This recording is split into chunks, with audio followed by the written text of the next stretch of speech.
Good evening, ladies and gentlemen. Welcome to the Sim Racing Alliance.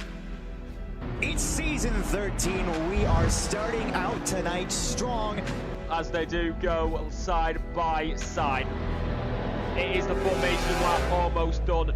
They will look, all eyes to the lights.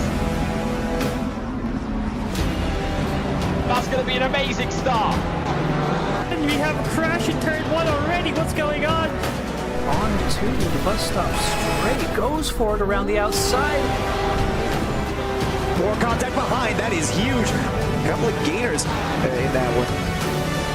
She's given it everything. She has to. I'm not sure that it's over yet though. This is the last opportunity. We're off and away for SRA.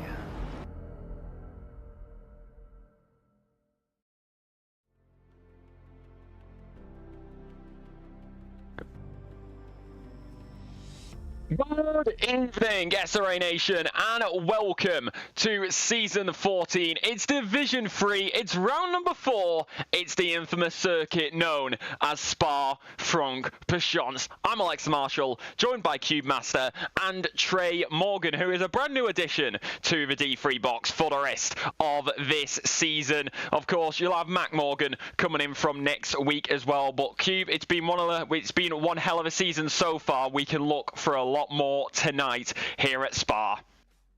Definitely, we have a close fight. We are gonna expect a lot of carnage because of the infamous Orusian Radeon. So let's see how many percentage of the grid survive. Before going to more about our deadly track, let's go through our standings so far after 3 races in our main series. So far, P1 we have Adam Krakowski, 196 points, leading by 12 points to Seth Rocher. Rocher is extremely good here, I was told, based on his entries on the leaderboard, but Krakowski definitely was ahead last night. And then we have Dix Burn Jr. in our P3. So the Fate's not too far back either, and then Mike Gino P5. And our team standing was led by No Signal SCR, Seth Rocher, and Adam Krakowski, 380 points. A good bunch back, 67-point lead. We have Mike Gino and Austrian White Scarver, Red Eye Racing, going to deal with V. And then P3 in the team standing, we have Violator Racing, RER, Richie Root with Adam Turai. As we're approaching our quali, we have the track we're gonna go through. So let's hand it off to Trey. Thank you. So, Francorchamps, one of the most iconic tracks in probably all of racing. There's not too many that have the same appeal as it, but we're going to go through this track map. So, first turn 1, La Source. La Source. It's the only one that I can't really pronounce all that well. But it's just a really slow right-hander. You going up a little bit, and then you start the downhill. Turn 2, just a kind of little kink. Doesn't really have a name. No one really considers a corner. But then we go through the famous or infamous, depending on whether or not you're actually racing there, Eau Rouge and Radion. These are probably the hardest corners combined that we'll face this season, but I'm not going to say that outright because I don't have that authority.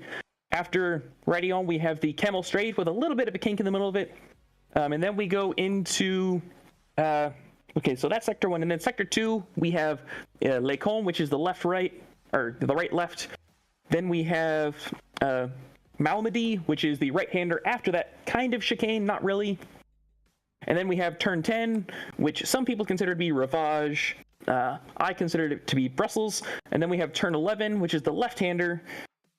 That one, some people call Brussels, but it kind of depends on who you're talking to in the moment. But after that slow section, we get right back into the fast stuff with Pouin, which is a double left-hander. Could be considered one corner. Sometimes it's 2 corners. Depends on who you're talking to. But then we go back into a little bit of a slowdown through the middle of Sector 2 with turns 13 and 14, which are Compass. After Compass, we have the right-hander of Stabilo, which is another slow corner, and the last slow corner until we get to close to the end of the track. 16 should be a flat-out right-hander. Corbe Paul Friere. After the quick right-hander, we have flat-out all the way down through Blanchimont, all the way down to turns 19 and 20, the bus stop chicanes, which are very slow, very hard to get through properly. A lot of spins there, but it should be pretty fun to see drivers getting around this track. Really long lap time, but it will be a lot of fun. Yeah, I mean, so that is the key factor when it comes down to this circuit. That's going to be a big thing when it comes down to qualifying as well when we think about it.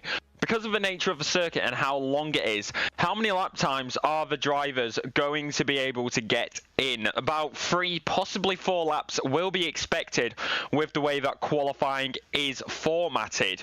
So that's going to be the big question. 3, possibly 4 laps, especially with this split qualifying cube. Yeah, I would say more likely 3. Yes, you technically on paper has time for 4 hard laps, but the first one you're just not gonna have the tire up in shape, so that lap time is not that competitive or meaningful. So you have 3 real chances, and depends on traffic and how aggressive you are with the track cuts. 3 chances is not a lot, and also because of how high speed this track is, you have a lot of high speed and loaded corners that load up your tire to bring them up to your operating window. But while you're in the front straight in Camel Straight or in the straight just before Blanchimont, your tire is going to cool off significantly. So they're going to vary widely between the upper and the lower side of the window of your tires. We have Most about definitely. a minute or so. Let's go to the camera. Yes, please. So, in fact, while Cube is doing that, Trey, let's get your perspective on this, because you probably have you guys have a lot more knowledge on this track with GTs than I do. But where do you think the key factors are going to be coming into this, both during the race but also during qualifying? Like, what corners are you thinking are going to be the big ones? So both for qualifying and for lap 1, especially lap 1, Eau Rouge and Radion are going to be the key factors. Obviously, it's the fastest, it's the most unstable track or corner on the entire track, and especially trying to go side by side through it like we will in turn 1 is going to be through lap 1 is going to be absolutely insane, and we probably will see someone wreck. Hopefully it won't be a big wreck, but it's almost impossible not to, unless you're absolute gods of racing, and we're not in D1, so. But the other one that's really important is at the start of Sector 3. Sector 3 is essentially just one long straight. Yes, there's a lot of turns, along the way, but you're flat out all the way from the start of Sector 3 to the bus stop chicanes. So I think those are going to be the two main corners where people either make or break their laps. Yeah, and that is a big factor. So we're going to be getting into qualifying very shortly, and it is the key factor as we go now to trackside. We get it all on the screen. The silver drivers are now out there on the circuit. If you don't know how qualifying works out, we'll talk it through you right now. It is a split qualifying session of 20 minutes. The first 10 drivers are for the silvers, and the final 10 minutes are for the gold. That is why we were saying you're only going to be getting about 3, possibly 4 laps in. It depends how far behind you are when it comes down to it. As long as you cross that line before the final 10 minutes, the silver drivers can get one more lap in, but the gold drivers will be coming out with 10 minutes remaining. Also, one thing to note, we are giving an extra, normally for this track, we have the silver drivers qualify from 20 minutes to 10 minutes. This time, because of the orientation of the pit lane, we're letting them qualify from 20 minutes 30 seconds to 10 minutes 30 seconds, just because of how long the pit line is. If we let the gold drivers out while the silver drivers are still going on, they will run into each other in the Camel Straight, and we want to avoid that as much as possible. Well, fair enough. Always taking the perspective and the idea for each driver to a level. Right now, we are watching Russell Allen for Catch Me Planny Racing, and they are currently sat P number 8. The number 77, the Merc, is going to be making their way around the circuit first. They're currently going through Blanchimont, and this is going to be a key thing. The bus stop chicane is going to be a major setup for the qualifying run, and it can also make or break a lap, as well as towards the back end of the circuit on the highest elevation. But through 19 and 20, you will now go. Let's go through a lap of Spa-Francorchamps for you, shall we? As we go pedal to the metal, foot to the floor, trying to make the way down to La Source, trying to keep it nice and tight, as close to that wall as humanly possible, and then run it wide onto the exit, using as much of that space as you can, taking full advantage of the circuit. But you don't want to go onto that yellow sausage curve, otherwise that will most likely and will definitely lose your lap time. Down through a Rouge, up to the top of Radion and onto the Camel Straight. Don't lose too much time, but also be careful not to cut Radion. Down the Camel, all the way down towards the chicane at the end. Further and further, inching closer and closer. Got to get your braking point absolutely perfect. You got to throw it right and throw it left and throw it right again. As plenty of drivers, a driver has already had an issue. That was the number 43 who seemingly went off at the top of Radion, and hopefully that is a thing. Hopefully that is something that will not happen on lap 1 of the main race. Down we go through the right hander. That was Ren Aoki who had the issue there, and unfortunately we can't go far enough back to see what happened there. Most likely a loss of downforce and undulation when it came down to it on the PIP. We'll get back to it on the main screen in a moment, but down into good old poo on the double left-hander technically, but also technically one corner depending who you ask. Onto the exit, trying to run nice and wide, nice and clean as much as possible for Catch Me. Through the right-hander now and into the left-hand sweep. Into what I call the handle section, because the track basically looks like a minigun. And then the double right-hander, tighter on the first, wider on the exit, but you still got to use all the surface that is available to you to carry as much speed as you now begin to run down, the infamous run down to Blanchimont corner. Trying to keep it tight and tidy. The number 77 trying to get as much lap time as they can, but like I said before, just as he was about to start his lap as we head through Blanchimont now, it is infamous, it's known, it is a bust stop chicane. It can make or break a lap. Through the right-hander you now go, into the left-hander and onto the exit. Run it wide and nice, but on all the way to the timing line you will now go. Goes to the line, goes to the top, 2:19.160 as the current banker. That will be Pat Crockcroft who goes P number 3 as Alan bumped down the P number 2 as Demia goes to the top. then shortly dethroned by Rudderham, 2 minute 18.990 from the Audi. How is that car going to fare around this circuit? Burns sets a lap, Townsend sets a lap, although not beating that top lap time yet. 4 Porsches behind an Audi, a McLaren and a Ferrari then goes up there, splits 2 of the Porsches. That is Tlansu who goes P number 5, 0.270 off the top time. I would say as a first lap, that is incredible. Wick already has a sub 19 when the tires are still kind of soft and limpy, barely warm, and definitely not up to the pressure yet. I wonder what time are we gonna expect later tonight. Well, that's a key factor when it comes down to it as well, is how the track is going to evolve. Of course, it's going to be a dry race, but it's an optimum track surface. But it's 27-degree ambient, 30% track temperature, 1 kilometer an hour wind, which is basically nothing. Heck, it's less than a mile per hour. But that is a key thing when it comes down to it. How is the tires going to come into play? How is the track going to come into play? I would say that higher track temperature of 30 degrees is definitely going to be helping the warming of the tires, Trey. Absolutely. So a little bit on Cube's point of how fast we might be getting. The fastest silver driver in the practice leading up to this race was Jonathan Wood, and he did a 2:18 flat, and that was by far the fastest silver time. There were a couple 2:18.3s, but 2:18 flats about the fastest. But for our gold drivers who are going to be qualifying here in about 4 or 5 minutes, the fastest person was Seth Roca, who did a 2:17.1. That is quite a gap between the pole of silver and gold. A full second nearly. And I'm looking at the leaderboard, that's only 9 position difference. I guess Spa is one of the tracks where people, if they like it, this is their test track and they put hundreds if not thousands of laps in throughout their time in the game. That's also going to be a key factor when it comes down to it. How much time have these drivers put into the Spa circuit?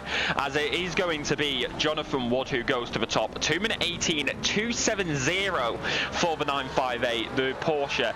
The key factor is the cars. How are they going to like this circuit, but also the drivers? As of course, it's not the car, it's the driver. As that is a key factor. Like, some drivers will have more hours around this circuit. Like, personally for me, I know this isn't my test circuit. That's the Nordschleife, but it really depends. How many hours have these drivers put into this circuit? How well do they know this circuit? And that is going to be a major key factor, Cube. As I'm going to hand it to you, seems as you put a bit of disdain into that. Oh yeah, I definitely disagree with Nordschleife as a test track. We're no longer living under World War II's Nazi rule, so we should stop testing there. As Richie Wood, right? Oh, his current best lap is 2/10 behind his PB. So he is looking really, really good. I would say if you're near your PB by about a quarter second, you are performing pretty well. And we are gonna go backward to Russell Allen. He is half a second up from his not personal best, but previous best. I see he's coming into Stavolo, into Paul Ferrer.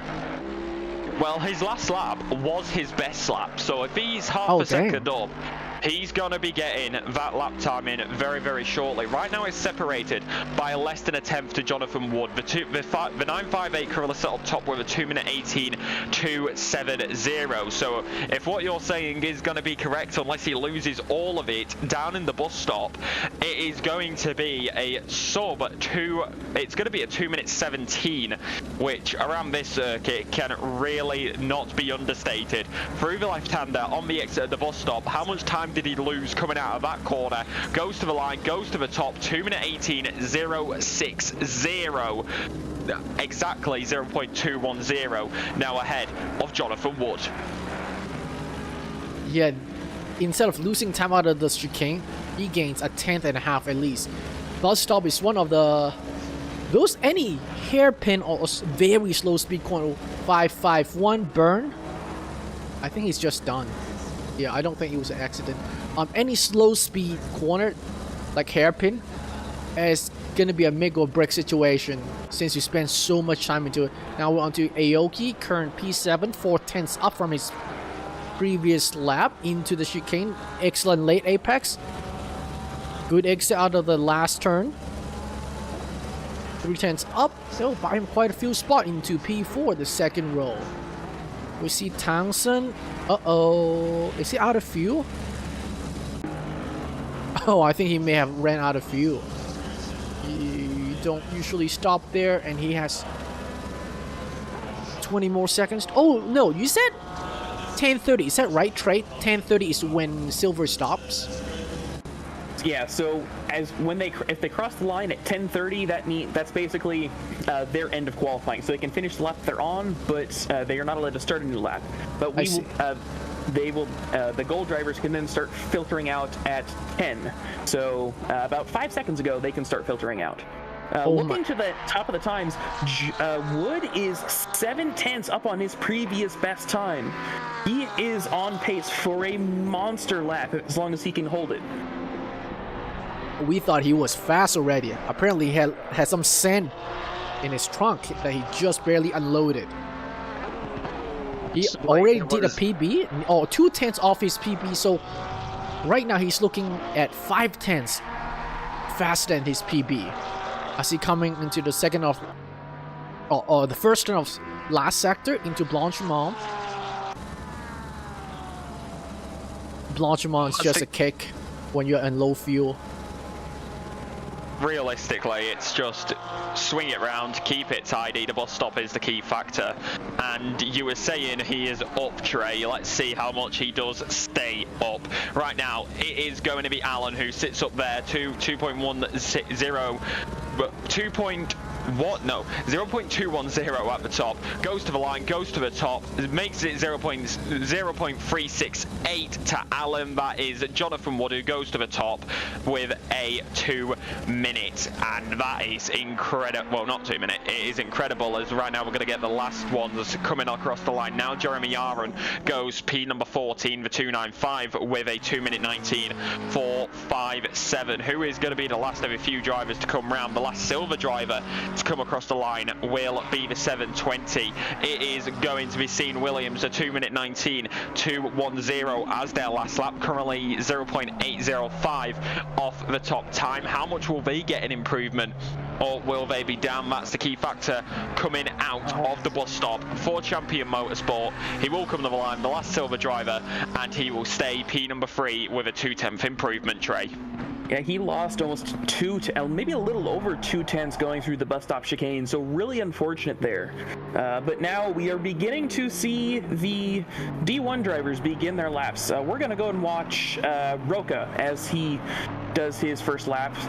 He's made it through Les Sauces pretty good, and now we're going to go on board in the little pit screen there as he goes down through Eau Rouge, up through Radillon. And then, assuming he does it well, and he does do well, he just clips the inside corner of Eau Rouge, keeps it stable throughout the entire way, up the Kemmel Straight, going really, really fast, or at least hopefully he's going really fast, and then into the hard braking zone of Lake Home, probably the first good overtaking zone of the track. Obviously, we don't have to worry about that in qualifying, but you do want to think about that and where you would want to do. Talk about overtaking in the track. I think the setup matters a lot in this more than other tracks because Kemmel Straight is so long.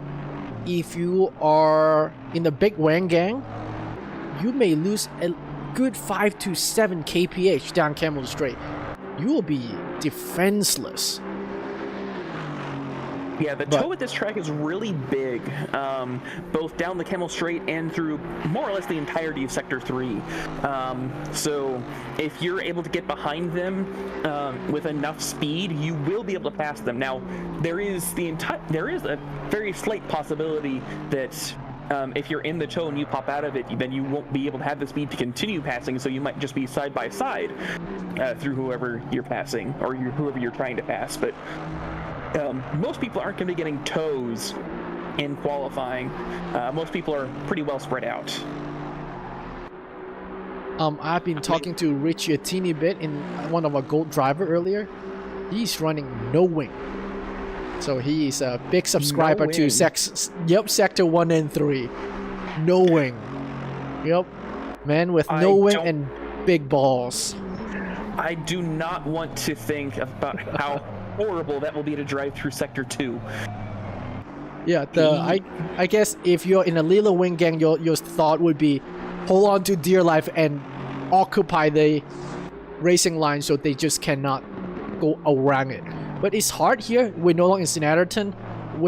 Sometimes we have more than one racing line, so defending would be a lot harder when you have no wings.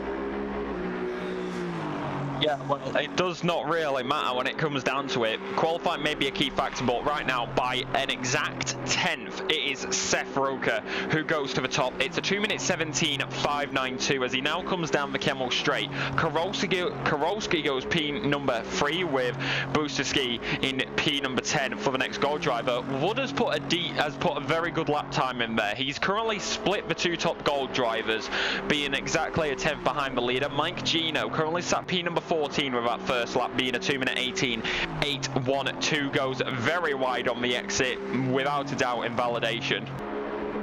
Oh, I was wondering, he was looking good coming out of La Source, but I guess Eau Rouge Radeon did their thing.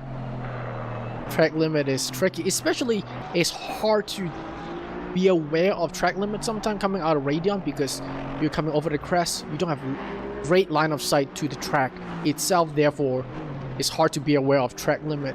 As we're going on to Kurokowski coming into Puhong, 3.5 tenths up into campus. Yeah, well, speaking on that, we were just saying actually, with Radeon, it is technically it's not a blind corner by the turning radius, but it is technically a blind corner because of the gradient when you're coming through that. So unless you've got your camera settings extremely high within your cockpit, or you are using an external camera, I think Mike Gino maybe. If you are using a internal camera like most people do, so that your wheel or controller, because some people are controller players, looking at you, Selena Boonstra, but unless you're gonna be, you want your HUD behind your wheel, so you're going to be sat pretty low down in your car, which means coming out of Radeon, you are over that crest and it is completely blind going into it. As to the line, Adam Karolski will go, and that'll be less than a tenth. That'll be less than a tenth, but it's still a loss on that last lap. But right now it's Seth Roker who sits up top, Karolski P number 3, Jonathan Wood P number 2. Then it is Dick Zipperburn Jr. who is currently making his way around. He goes through Blanchimont now, the 393, looking to get an improvement as much as he can down into the bus stop chicane, as you do now come to it for the Crash Test Dummies team. The 393 trying to improve as much as possible. Will come to the timing line, which will not be the start line for the race. That will be down at Eau Rouge, but that is P number 6 with a very good improvement. He stays there, 0.515 off the top time. That's quite an improvement, even though he lost about 2 tenths in the bus stop.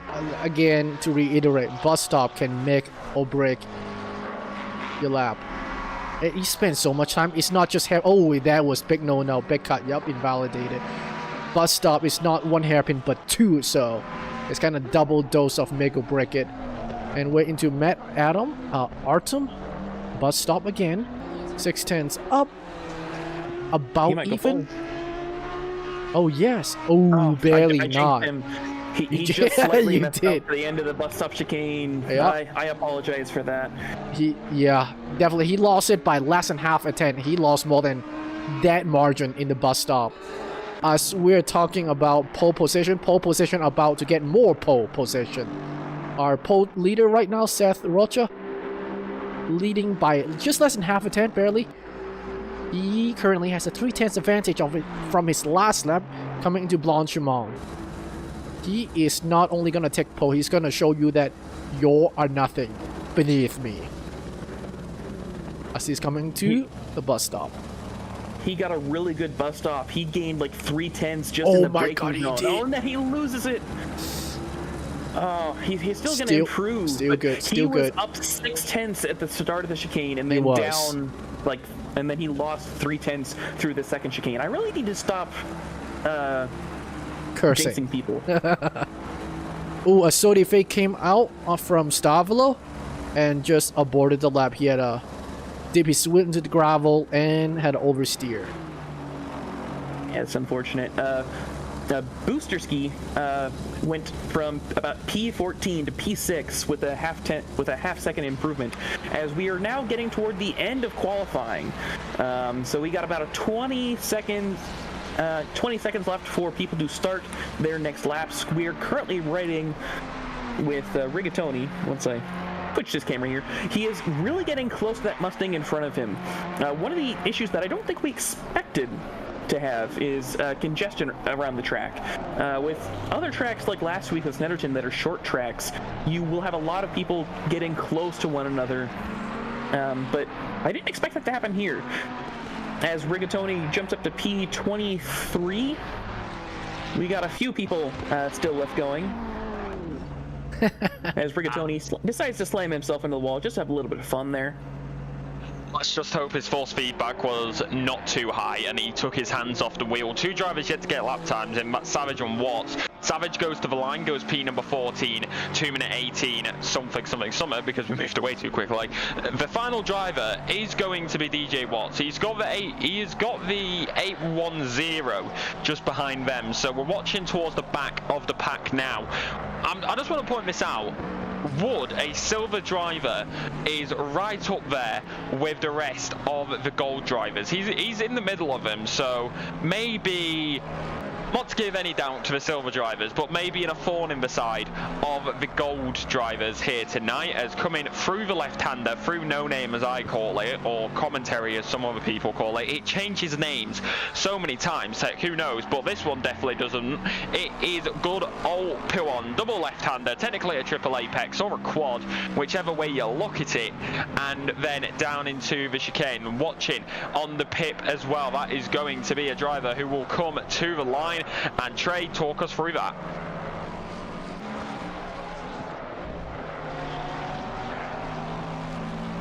Alright, we have DJ Watts coming into the final sectors. He still haven't yet set a valid lap, so he gotta tread lightly here to not invalidate his lap. Coming into Blanchimont, I think he's gonna get a good lap, a good enough lap that put him in a usable position. Into the bus stop, brake at 150-meter board. Look a teeny bit wide, and a teeny bit wide is all good as long as the lap is validated. Yes, he is. And where does that put him? P21. Not bad in the grinder. That is going to be it for qualifying. Let's go through your order for you, shall we, real quickly, as hopefully we will get it on the timing board fully. But of course, we'll go through it in just a second after a quick word from our sponsors. Good shit, folks. Good shit.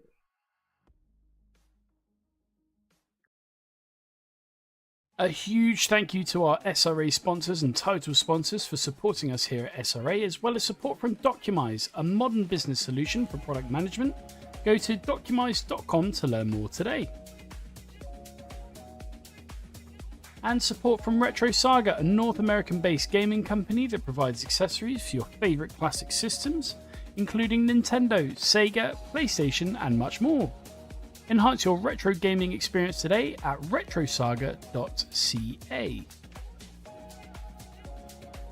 And a big thank you to our affiliates, Track Racer. Experience redefined gaming with Track Racer's high quality sim rigs and accessories.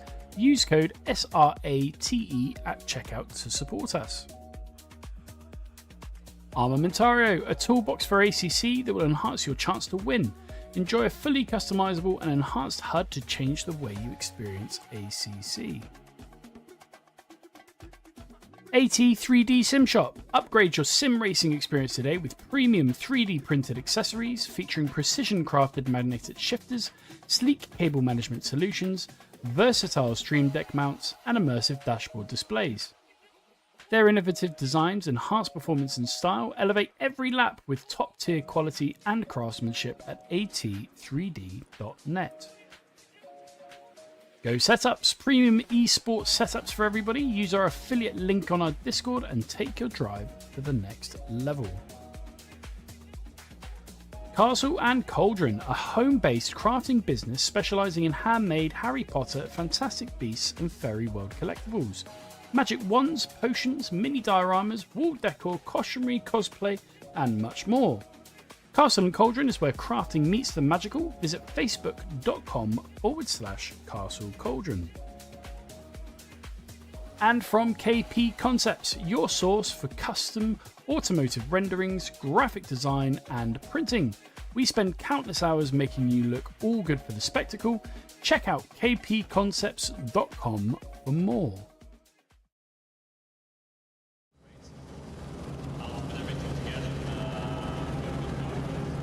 All right, looks like we are just starting. All right, so welcome back. We are just now letting our drivers get off the road, and we're going to go do our grid walk. Starting at the top, we have Seth Roca in P1 in the V8 Vantage. In P2, we have Alex Krushik in the McLaren. In P3, we have Matt Artem. In P4, we have Adam Karlikowski. In P5, we have Jonathan Wood, our highest silver driver. In P6, we have Adam Tarai. In P7, we have Jakob Busterski. In P8, we have Austin Whitescarver. In P9, we have Rishi Wood. In P10, our second highest silver driver is Russell Allen. Next in P11, we have Dyke Zipperberg. P12 Junior. is junior, yes, sorry, not senior. Senior's lower down. Yeah, exactly. Yeah, my bad. So that's P11. P12 is Stephen Dutton. P13, we have Mike Gino. P14, we have Sean Williams. P15, we have Joseph Savage, or Savage, I'm not sure which. In P16, we have Zodi Fade. P17, we have Kevin Kovic. In P18, we have Zach Sky. In P19, we have Ren Aoki. Aoki. Ah, okay. Apologies. In P20, we have Eric Rotherham. In P21, DJ Watts. P22, Shane Transu. In P23, we have Colin Shea. In P24, we have Justin McKechnie. P25, we have Panzo Rigatoni. P26, Pat Cockcraft. P27, Andre Giordano. P28, we have Austin Townsend. P29, Rowdy Burns. P30, the one and only Jay Queasy. There you go. P31, we have Ian Demler. In P32, we have Justin Rosenthal. In P33, we have Jeremy Yarin. And then in P34, is that brother, cousin, what? Yes. Jason Yarin. Brother. Okay. All right, so glad to see another brother duo here. In P35, we have Tyler Martin. In P36, we have Thomas Regg. In P37, we have Christian Holmes. And then to round out, last but not least, Dustin Flickert, as we are getting kind of close. We're about halfway through the lap here. So, Cube, what do you expect to see in the opening laps or in the opening stages of the race? What I'm expect to see is carnage, but that is not what I wish to see, but that is what I expect to see. Last night, practice race, coming out of race. Okay, we didn't even get to Radion. We're at the bottom of Eau Rouge. Someone already went off, got bumped. Like, straight up textbook penetration onto the left. And then, coming out of the crest, we're not even apexing yet. Carnage already started. And then, cars start cosplaying Beyblade, so no one knows anyone's going anywhere. Entire blockage happened across the width of the track. So, I hope they will do better. I don't know if they will. Spa is classic for a reason. I hope they race good. I hope they do well. Everyone stays healthy in one piece. But there's a real chance that may not happen. Yeah, we will have to see. But right now we are on the main straight, but that is not where they're starting. We will start on the next straight. But I'm going to go ahead and hand it over to Alexa to do our race start procedures. Thank you very much. So after this race, it will be the halfway mark of this season. It's round number 4 of number 8. It's infamous, it's known, and it is one of the best racing circuits out there. It's Spa-Francorchamps. Your start line is just before Rouge instead of that one, because this ain't Formula 1. Down through La Source, these drivers will now go, and they all now go double file as the formation lap comes to an end. It is Seth Rocha who is up there at the top. It is Krochik who is well, it says Krochik, so it's Krochik P number 2. So it is Rocha P number 1, Krochik P number 2. Eyes to the lights. Let's go racing as it's boogity.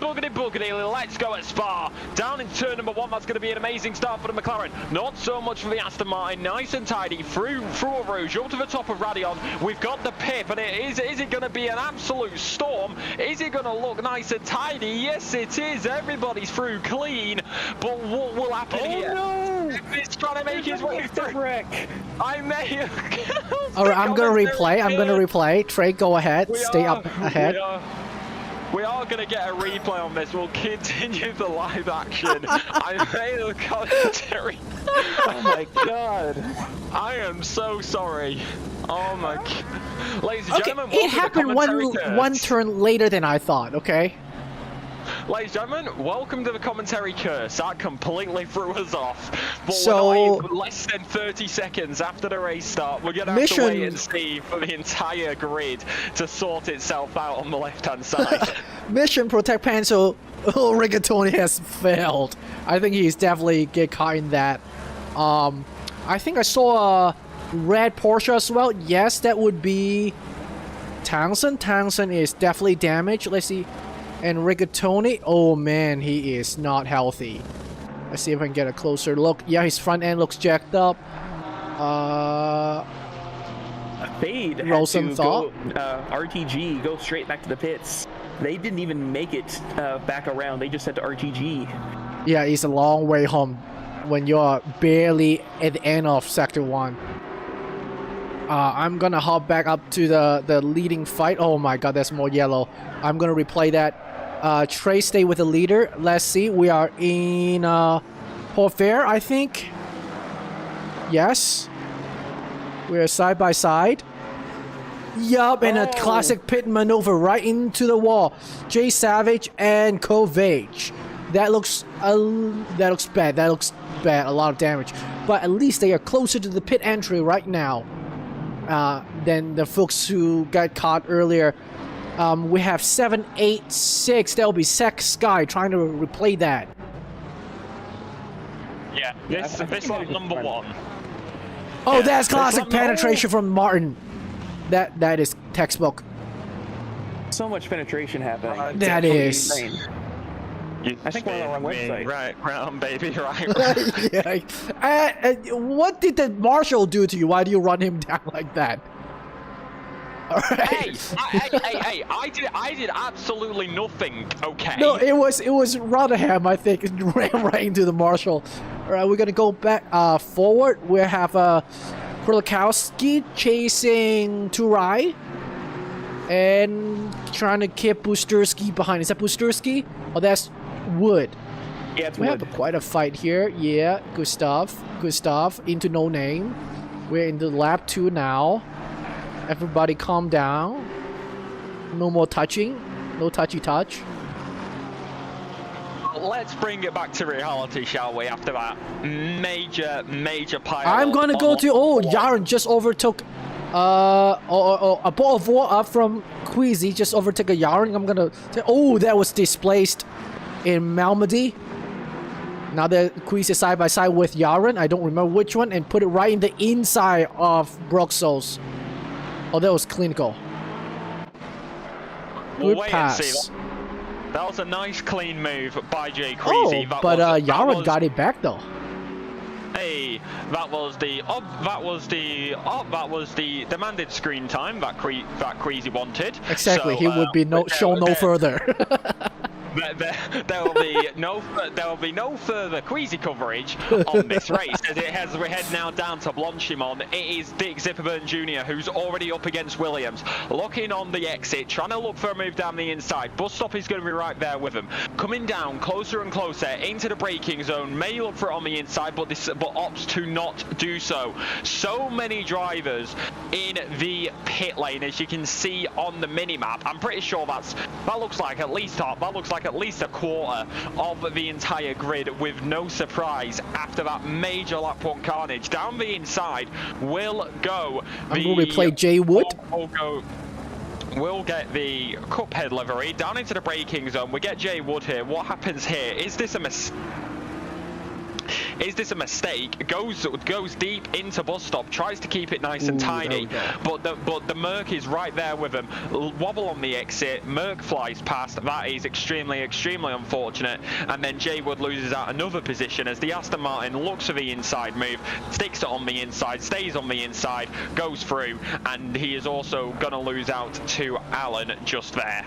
As we go on the exit, as the highest elevation over the crest, and then down into Brussels. Now we're back to the leader. Front.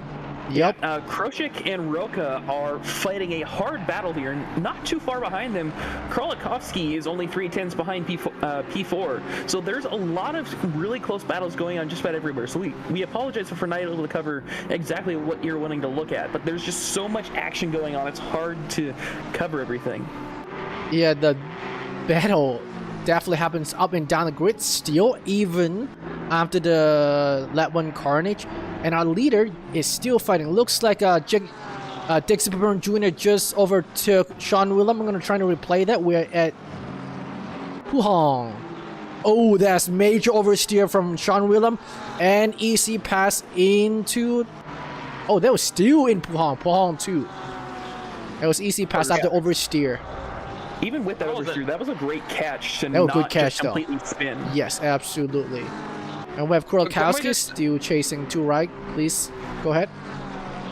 I was just going to say, I think Dick Zipperburn Jr. also got extremely lucky there in that moment, because if that little bit of oversteer was one little later, as down the inside at the bus stop chicane, it is going to be between the leader. Also going to have Artem right there with him. Rocha tried to go for the move, but it looks like it's not going to work out, as Artem is right there with him, but the Aston Martin in that straight line is a major advantage. But you can see the Audi, he is going to look for it. He goes for the move, down the inside into La Source, right there with him, wheel to wheel, side by side. Aston Martin on the outside, Audi on the inside. The Audi is ahead as there is a yellow flags flying at the bus stop. You can see it on the PIP right now though, down into Eau Rouge, up to the top of Radion. The Aston Martin backs out slightly, gonna give the space to the Audi. A little bit of a cut on the inside of Radion, onto the right hand there, onto the Kemmel straight, and the Helicam getting covered by the trees. But these guys are giving it an absolute skirmish down into the braking zone and into the right hander. Audi is right there with him, but he's going to lose it loads though. Goes to the inside. That's going to give the opportunity to Rochik. Williams gets the contact, loses out, but he is going to stay ahead of the Audi.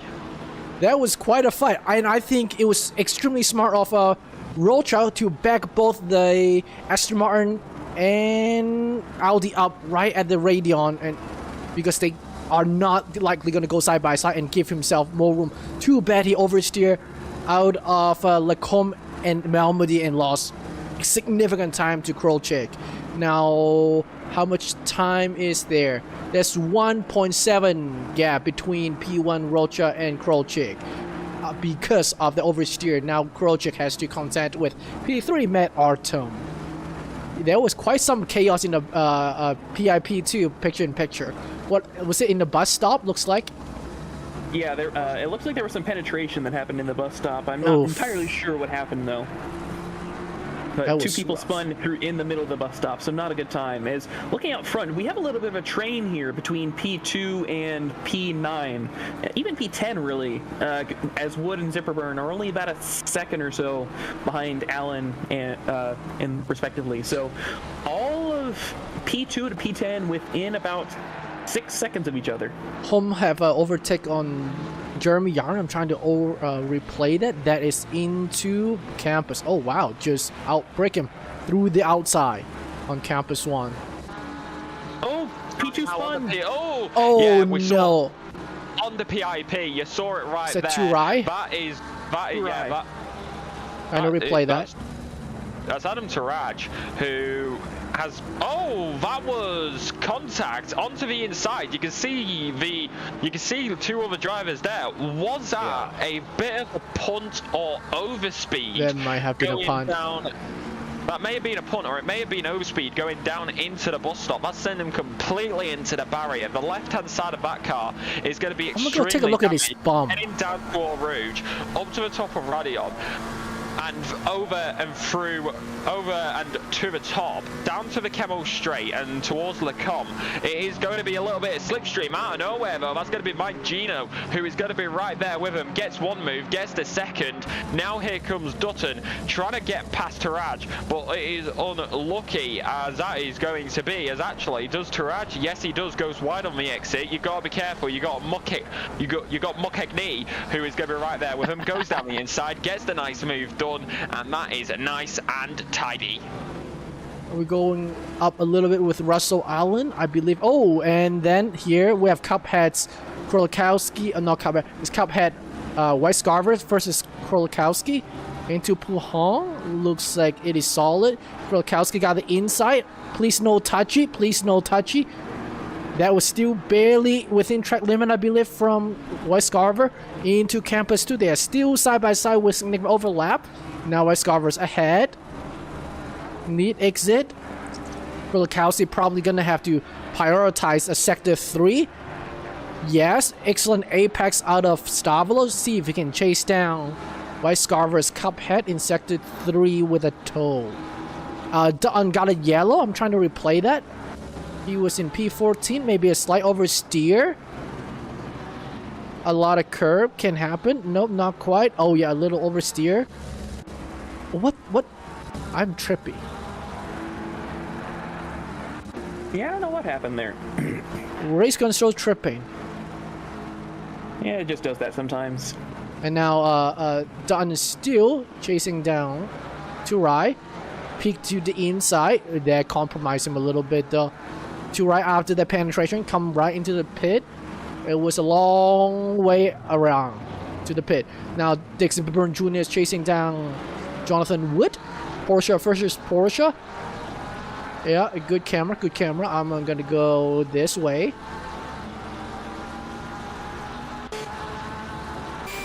Here we go. We got that back and forth camera going now. Exactly. Yeah. Oh, okay. Like, Jonathan has to lift. See if that. Yep. Dixon Burn Jr. is definitely catching. Went over. Yeah, Jonathan, I think, had to lift going through a Rouge. I'm not entirely sure what happened, but as a little bit in front, we have contact between Scarver and Krolikowski. That was a little bit of a door banging. I think it was Allen with Scarver with Allen. Ah, okay. But everyone's pointing the right way. Okay. No big drama. Is Townsend is still around. Okay, he has not quit yet. Good job, sir. You gotta stay here to win. Back to Dexter Burn Jr. Right to the back of White Scarver. Austin is doing good. Yeah, it looks like Scarver had a little bit of an oversteer incident that almost let Zipperburn get by, but he was able to hold on to it just enough.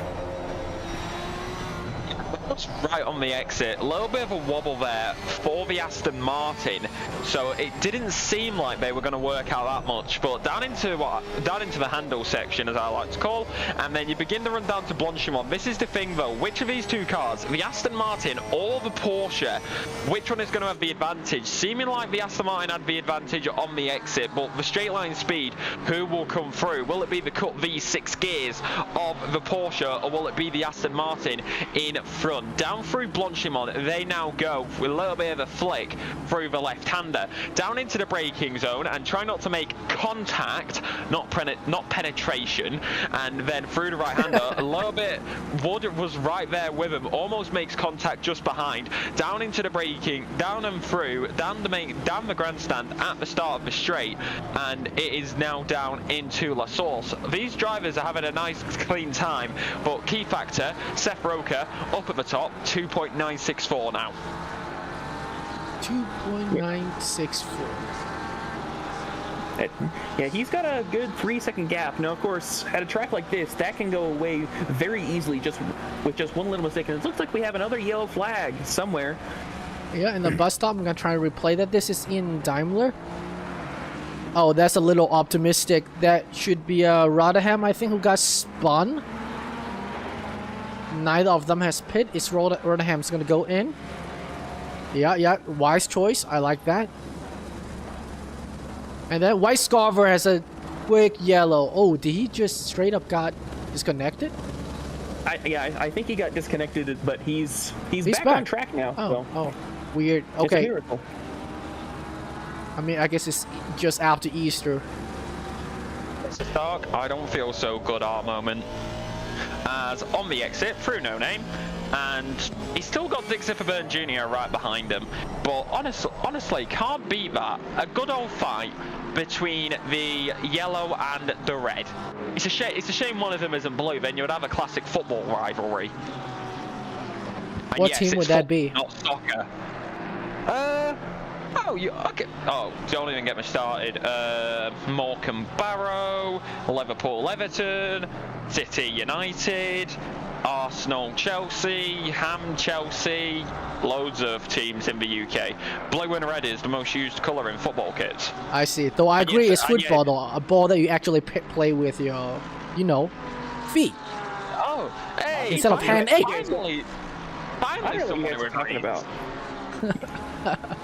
Now we have a oh no!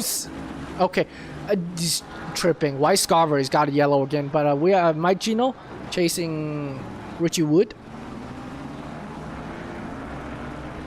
The top 7 is kind of someone sparse. else went wide. I think who is that? Ryan Wood. The green. I don't know. One of the Woods. I'm not sure which went wide at the bus stop. We have 2 Woods at least. Yeah, and they're both right in front of each other, so I can't really tell who's which. J Wood and R Wood, and then we have Mike Gone here in the cup head. Mike Gino? Well, maybe like down for a route. Whoa! Chill, sir, chill. Our first big solo crash, probably through a Rouge. That is done. That's terminal. And his long way home. Let's just hope. Right, realistic. I don't know. Most RCG. likely on well. I just want to say this because this does happen in sim racing. Jay Queasy is coming right behind home. They got a way better run out of Radion. Sorry, I have to cut you off. Looks like they would be easy pass. Yes, no. Got it inside. A lot of speed. The Mustang's main strength is straight line speed and acceleration, but it is not good on the brakes. So as long as Squeezy can hold the outside line here, he should be okay through the next. And he got the inside of Malmedy. They are still side by side through 3 turns. Yeah, and then coming into the inside Broxel. corner here through Broxel. I don't know. It's Brussels. Either this corner is Brussels or the next corner is Brussels. I think. Oh, you can say the next one to me is No Name or Speaker's Corner. Okay. Yeah, no, that's what I'm like. It's Brussels and No Name. That's Jay Creasy who goes wide. He's already got extra screen time, which he is not obligated to have. So we're asking for bonus here. Yeah, we're asking for a pay rise here, Queasy. Thank you very much. As he is going to stay right there with him. Honestly, I've just thought that. How much of a pay rise would we get if we just watched Queasy the entire race? We'll get a 200% raise. 200% of 0. It's still 0. As we saw almost contact there between Queasy and Holmes. Holmes thankfully getting on the brakes just in time. A little bit ahead, and P14 Flicker might get a chance into the bus stop chicane. Good call. And he went a little bit wide there, and I think that wide moment means he doesn't have quite the run, but he does get a much better apex through the bus stop chicane. Yeah, Martin And definitely he has got the displaced for the acceleration. second apex. Let's look at Losaurus. Yeah, so one of the main advantages that the Mustang has over Ferrari is just engine power. The Mustang has all of the engine power, and the Ferrari has essentially none. So the acceleration of the Ferrari should give him an opportunity as long as these will... No, don't go through. No, don't do wide that. there. Thank you. Are they both legal? No, neither of them. Actually, the Mustang may be legal. The Ferrari is definitely not. Depends if he lift. If he lift, he's going to be compromised down Camel Straight. Looks like he did not. Therefore, he probably spent a speed token to hold his position here. As the Mustang go down the inside parallel and got the position under braking in Lake Combe. That was pretty clinical. Yeah, that was pretty nice. Overtake. I would say clean for both parties there. Except for the track cut, but we'll ignore that for the moment. I mean, that's what speed tokens for, right? If you have any left, you gotta spend them. We're hopping forward to P7 Dixon Jr. chasing Russell Allen. Coming into campus. Yeah, well, these two have been going at it for quite a few laps now, and they don't really seem to change. However, Dick Zipperburn Jr., it's one of the key factors when it comes down to it. That Porsche and the Merc, from my experience, is usually pretty even between the two. Maybe a little bit extra on the straight line for the Porsche, but it's not the green Rexy, so it's not going to have an absolute field day with the field. Looking at you, Rexy, at Long Beach, as right now through Blanchimont you will go, and then down into bus stop. We've just passed the 1/3 mark, so we've got 2/3 left in this race to go. Heading down and through bus stop now, through the left-hander, as we have got plenty of support in the chat for Rocha, and then it's going to be down into La Source. I just realised Bois is Philip, innit? I'm gonna actually hop backward a little bit, sorry, into home. They have bumper to bumper into Estes bus stop, yes, and they actually have overlap. But of all got it inside, but got compromised for the second one. Now home's gonna have a teeny bit better exit. Jay Queasy, where are you gonna pick? Inside, outside? Outside it is. So home's gonna dive down to the inside. Gonna be heavily compromised. Yes, and Queasy got a good switch back. Now they're side by side. They're gonna play chicken into Eau Rouge. Who's the chicken? Or who wants to live? Who knows? Well, you better not overcook it. Down into the braking, down into the flat out section, not braking. Nobody's legal. both go very wide. Car coming out the pit lane as well, so you gotta be careful. We better be getting a penthouse on the SRA crew for this much. Kolakowski got a yellow, getting parked on the side. What happens? Is it mechanical? Looks like he's a mechanical. Doesn't seem like he had... Yeah, something happened to Kolakowski. He just RTG. Yeah, exactly. RIP, as right now it is going to be very, very unlucky. The pit window is open, so drivers can make their pit stops whenever they want. It is quite literally nice and tidy. It's a mandatory pit stop with tyres, and you have to take race fuel. So all these drivers will be running race fuel this entire time. No split fuel strategy. Another key factor, it's a lot cooler than it was in qualifying. It's 23-degree ambient, 23-degree track temperature. The track was 30 degrees during the race, during qualifying I should say. So that's going to be forward a key factor. To Busterski? Into the pits will come Crutch and Krowski, as we've got a freeway battle here. Gonna be between the Audi, the Porsche, and there is a lapped car of a Ferrari. That is going to be Panzo Rigatoni. The hashtag Protect Panzo crew is not going to be liking tonight, as that is going to be, for the time being, the car of Jacob Busterski, who will stay there in P number 2. Our team is going going to stay in P number 3. How will they get through? Riding on a little bit of a cut there for the Audi, most likely a warning or something, as he did gain time down the Kemmel straight. How will this go? Wheel to wheel, side by side, heading down into Le Comte. How will this turn out? How will they fare? Wheel to wheel, the Audi on the outside, the Porsche on the inside, gonna stick right there with them. Switch it around, outside, inside, makes the contact, round they go, double punteroonie, both into the barrier, and that is gonna be extremely unfortunate. And here comes the battle for P number 4, right behind them, Jason, it is Alan and Dick Zipperman Jr. That was quite a contact. Even though both of them point kind of the same way, they lost so much time to the cars behind them. Now, it's from a two-way fight, brings in a three-way fight. And also Busterski just went off with a 2-second margin from Matt Artem as they come into Puhan. Maybe Matt Artem can still have a chance to catch up, since Russell Allen and Dick Zipperman Jr. is fighting among each other with... Is that Wood? No, that is a lap car. Is that true? Yes, that will be 2 right behind. So it's a two-way fight. Looks like Matt Artem may get to keep a breath. As they come into, this would be Stavolo. Into the beginning of Sector 3. Porsche versus Mercedes. Again.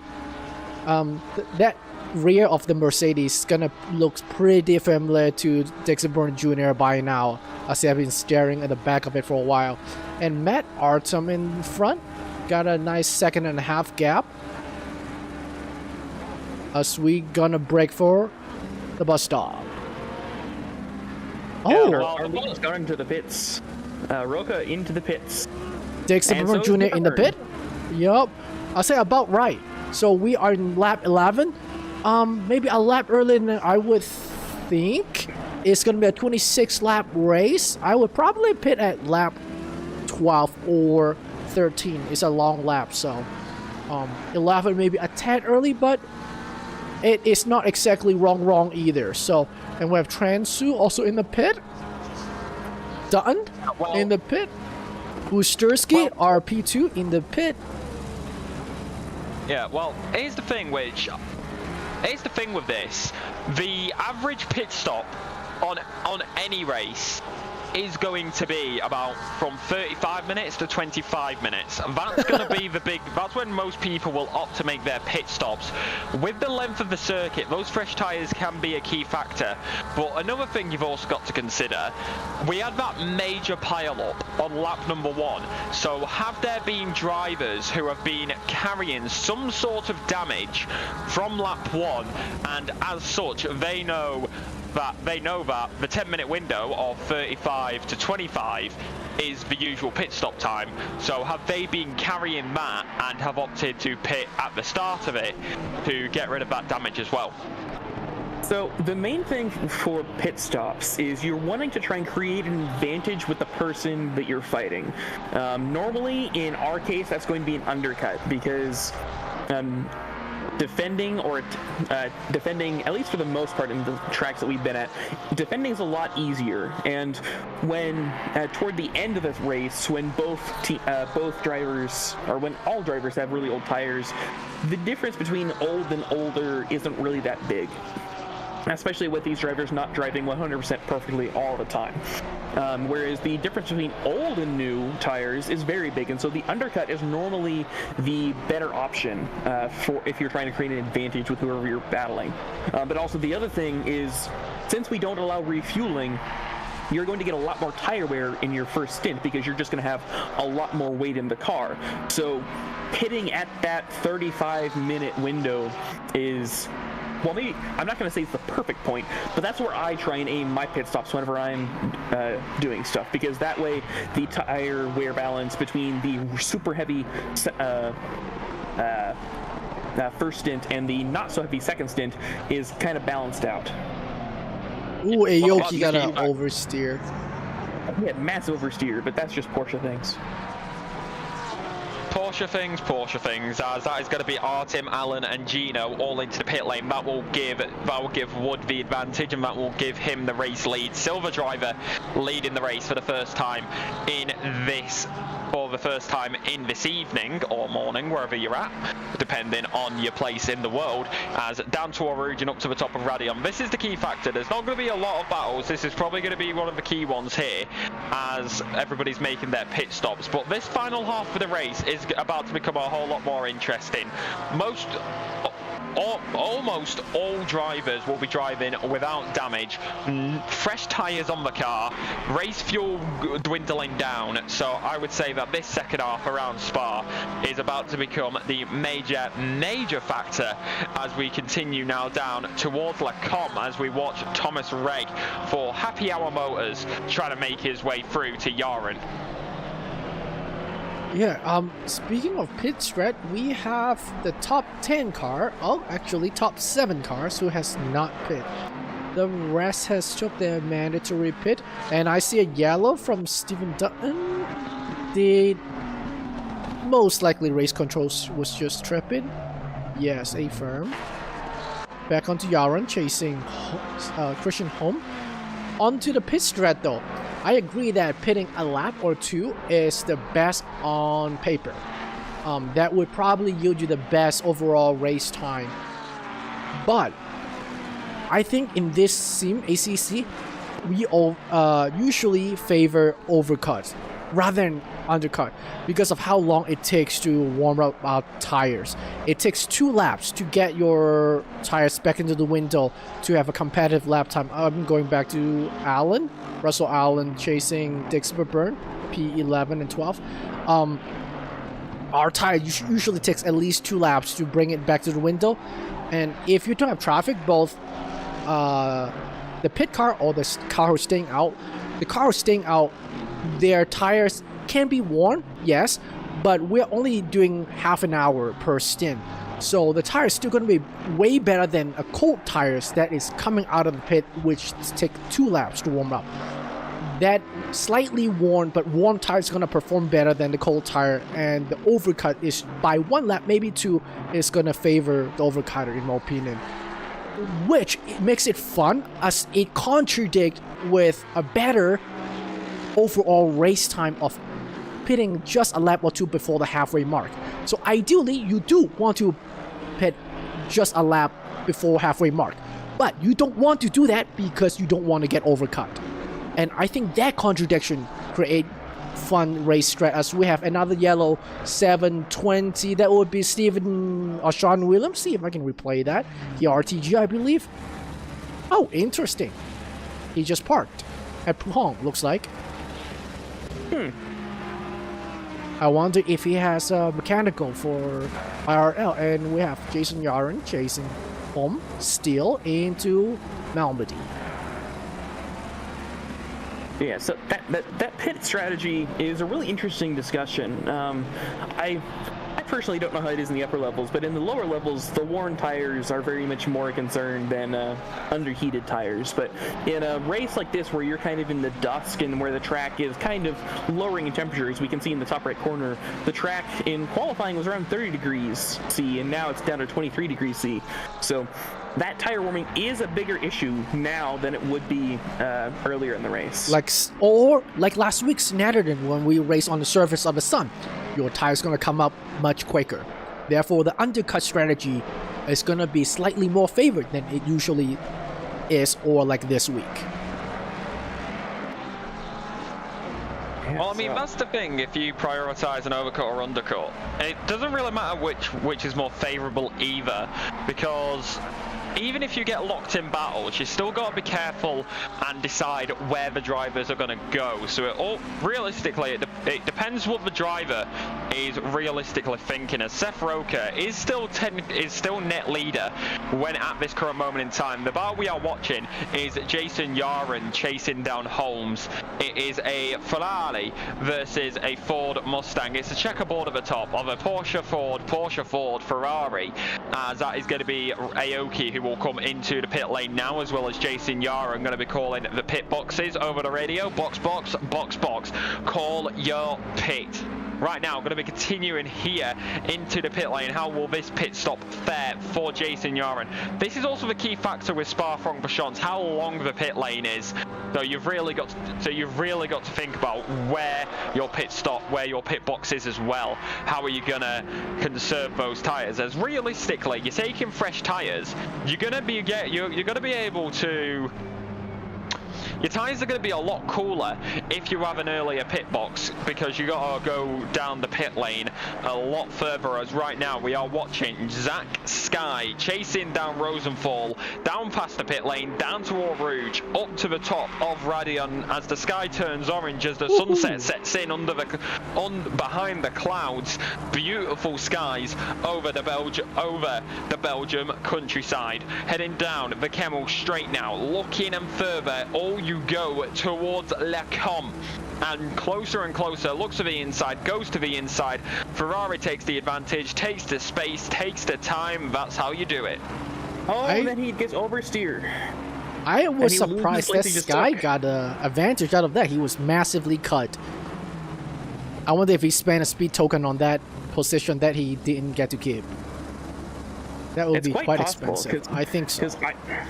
Because it looked like neither of them got through Radion correctly. Now Rosenthal lap is still validated, but not Sex Guy. So Sex Guy for sure out of bound, and I think Rosenthal did not get out of bound.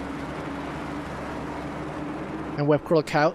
So this 4-car train, we have Rosenthal leading Sky, leading Giordano, leading Kurakowski. But Kurakowski has not pit, so doesn't really have a fight in this fight, I guess. As we have had a request, which we can ask, which while we keep an eye on the action, Trey can fill us in on. What are the lap times looking like for the drivers out on the circuit right now? So generally, please go. Correct. You go, Trey. So generally, most of the lap times are going to be in the 219s, 220s. There are a few drivers who are a little slower in the the high 220s, but there are only 2 drivers who've gotten to the 218s. One of those is Krolikovsky, who's unfortunately down in P28. But our other person who's into the 218s is Seth Roca, who has done a 218 flat. He is the fastest man on track by almost a full second. I mean, Busterski, our current practical or effective P2, Busterski, it's not too bad either. Yes, it is nearly a full second down, but it's still in the 18th, high 18th. So yeah, you're right. Most of the crowd are in the 19th. Pretty quick, I would say. I believe some of the folks are doing 2021. They may have been the early pitter in the lap 1 carnage, so the rubber definitely is suffering. As we are on board with Kurakowski overtaking a blue flag, I believe. Who would that be? That'll be Giordano. So that is not a blue flag. It was just an outright overtake.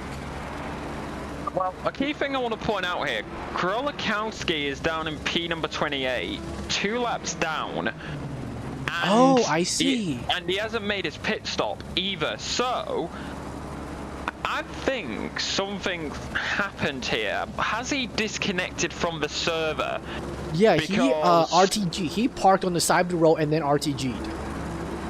Yeah, so that does not count as a pit stop, so he will have to come into the pits to take that pit stop. He's already 2 laps down, but it is not a good day in the Krolakowski camp, especially with what he had in qualifying as well. So that is just extremely unfortunate. As a little bit wide there for the Aston Martin in front of him. That is actually going to be Rosenthal, who is just ahead, followed by Sky, and then Krolakowski, who is right behind him as well. So that is just extremely unfortunate. Just behind then you can see a Ford Mustang of Giordano, and then it's going to come down through Blanchimont. We go through the left-hander, a little bit of a rear end slip. Both drivers go wide, and that is going to what will happen here. Both drivers went wide. They had a little bit of overspeed. They're going to have to brake earlier because of that, and they will stay where they are for the time being. This this battle continues as we head down onto the main straight. Also got to be careful of Krolakowski behind, as of course he does have blue flags. He is a lapped car, but he can overtake if he is faster than you, and he is not going to be blocking your race. But I would say Krolakowski right now is just sitting behind because he does not want to cause any issues in this battle in front of him. Yeah, that makes it a very interesting choice in my view that Giordano let Krolakowski pass. Oh, that looks may not be legal from Zach again. Because Giordano, knowing that Krolakowski was a lap or two down, yet he let Krolakowski pass. Maybe he, ooh, that is... Oh no! That was a self-delete first. That was a self-spun first before the bump touch, so... Bye-bye. Now Krolakowski has one last car to contest to unlap himself.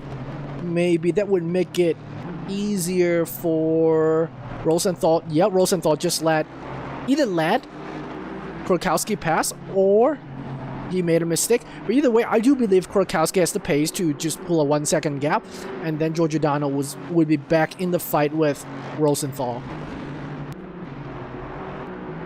We'll wait and see as of course loads of battles continue everywhere, and like you said, that's giving Giordano a opportunity to come back into this battle now, and the fight is now going to get underway as we head into the right-left sweep, as you head further and further into the depths of the Ardennes, into the Spa-Francorchamps circuit, through the right-hander as you begin the double, as you go through the double rights down towards Blanchimont. The straight line speed is going to be a key factor. On the exit, the Aston Martin is going to be right there with him, but the Ford Mustang has the argument that it is even faster.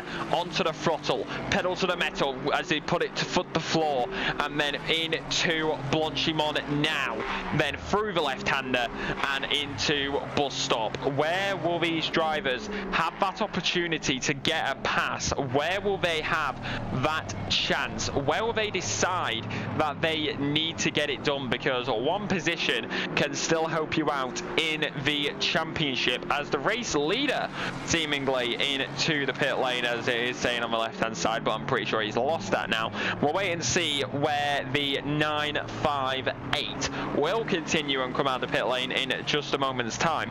Will he come out of the pit lane when these drivers pass him? We'll see him in just a second. Down now, passing the pit lane, you can see the pitted car there momentarily. It was a blur on the screen. Down through Eau Rouge, up to the top of Raidillon, onto the throttle, and you begin the slipstream.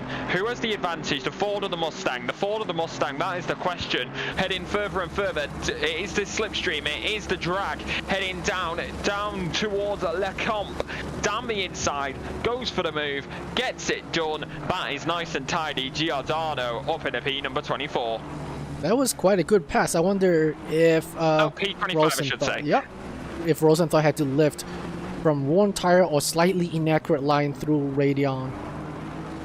Now he's gonna have a hard time catching.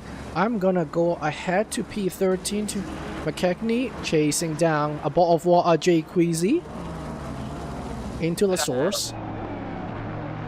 We better get a better room on the SRA cruise because of all this screen time. We better get a pay raise. Actually, I'm going to demote him. I'm going to go back to La Source again. Another fight. The Porsche ends are really tight. That's not going to be a great exit, but enough to be side by side and slightly ahead. But I'd rather be on the left side. Yes, left side usually wins here. And go through Eau Rouge and Raidillon to right. Get to keep his position. He had to lift. I couldn't tell. The line was not optimal. It looks like, however not nice that was, is better than Rex. Going back onto West Ball of Water. There it is. Still chasing McKechnie. It's McKechnie. Well, how dare you, Trey? You don't need to. Hey, I said McKechnie. I said McKechnie the entire race last week. If we say it enough, then it'll become reality. That's not how it works. You're just trying to gaslight people into changing his name. It's not. He doesn't have to change. It is the name. Yeah. Like, see, that's advanced gaslighting for you.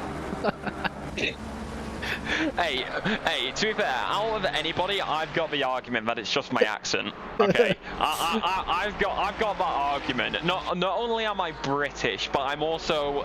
Give me one sec. Looks like Tyler Britain. Martin just passed Sean Transhoot. Looks like there was a within teammates. So a teeny bit of team order or just Transhoot. I'm not gonna fight you. My pace is not nearly. Yeah, that is true. The pace is not near. Their pace have a 1 second differential, so it was smart for them to pass each other and trade position just before the bus stop. Please continue. Yeah, like, people make the argument all the time. If anybody's got the argument, it's me, because not only am I British, I'm from the north of Britain. We don't use full words here, we just use slang. So, I've got that argument, okay? If I get a name wrong, don't come at me. I mean, it's no different in the Midwest where I'm from, but, you know, well, I would say we respect names, but I don't know. Nicknames are all the rage down here. So do I. I just can't help it if I pronounce them wrong sometimes. We still have Jay Quizzy under attack by Christian Home. Though I wanna mention that our P3 Matt Artem just put down purple not too long ago, 18.045. Last time he also has the fastest last lap of 18.1 flat.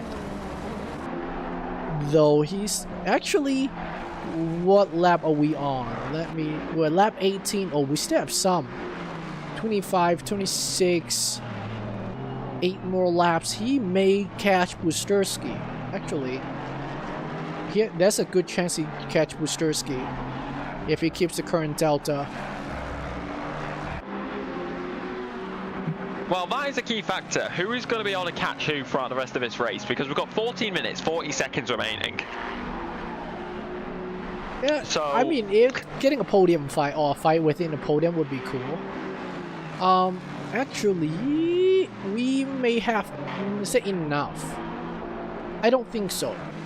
Last lap of Dixon Burn Jr. got a 19, mid-19, but I think that is a pretty big error he probably have made. I don't think Mike Gino will catch P4 to have a fight. Hey, we still have a fight for above all, so. Yeah, well, we'll wait and see, as Seth Roker has just driven away off into the distance. If he does not win this, I would be very, very much surprised. But coming now through the left-hander into the braking zone for the bus stop, looks for the right-hand side, looks for the left-hand side now. Holmes versus Queasy, goes for the switch, looks for the outside line, possibly a switch back to go underneath. He will stay on the right-hand side of Queasy. He's going to go for it on the exit, way more overspeed, nice and tidy. He's up into P number 13. That was quite an overtake. All started from the setup of Fig. Down to the bus stop, made Queasy defend for the first right-hand bus stop, and that setup led to the overtake in the second bus stop exit. Look at the lines. Looks tidy from both. Can Queasy get a tow? I think he will. He has a really good chance here to overtake back into Lecombe, but he goes for the outside move. I'm not sure if that'll work as well as an inside move, so he might be trying to do another switchback. Yeah, Home definitely picked the inside of defense, so when Home defend in the middle like that, I agree with Queasy though. The inside line is not nice, so it's better to just pick the outside and live for another fight. We're talking about this. We have Yaren appear. That would be Jason. Jason Yaren's joining the train of 3. Pat Cockcroft, I'm going rear to P21, who's chasing Austin Townsend from the Camel Straight. Porsche versus Porsche. Townsend got it inside. Cockcroft didn't fight that hard. There's slight oversteer from Townsend. A little out of place for Malmedy.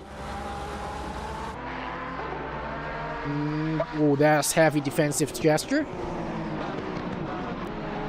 Well, the defensive gesture may be a key factor when it comes down to it. He's going to stick right there with him. Croft on the back of Townsend, the 86 versus the 210. Through the left-hander of No Name and down towards the good old Puon, as everybody knows it and loves it. Triple, maybe quad apex. First apex on the left-hand side. Second on the exit, as you see there. Third on the inside there. Fourth on the exit. So yeah, it's a quad apex when it realistically looking at it. And that is going to be nice and tidy. Yes, I know it's only a double apex, but I'm saying quad because I'm being awkward, Trey. We had a quad apex 2 weeks ago, but here Cockcraft and Townsend going side by side. He will, who is this? Cockcraft will get a better exit onto the back straight for, well, straight in heavy quotation marks. And they are now getting alongside. That is so dangerous. Yeah, there we down go. Towards Blanche. Almost contact. They got real tight there. Down through Blanchimont now. Heading down into the bus stop chicane. This is a key factor when it comes down to it. Into the braking zone. Who's going to have a better time? Who's going to have a better line? Coming out onto the exit. Through and through. Closer you go.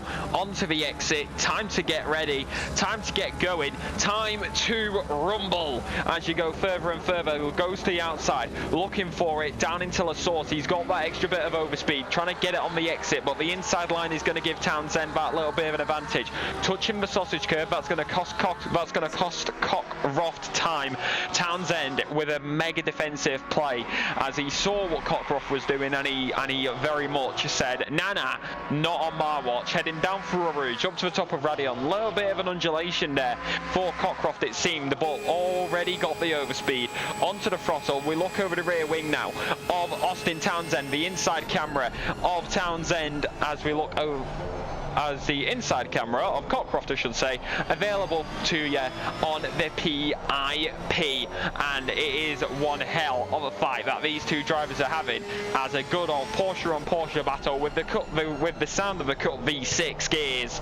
God, it is one that cannot be Flat beat. 6, not V6, sorry. Flat 6, yeah, still it's got 6 in it. Oh, you can claim a 180-degree V, I suppose, if you really want to spin it that way. Yeah, exactly. Plus, I didn't say. Like, yes, I know I said V, but I said 180-degree V.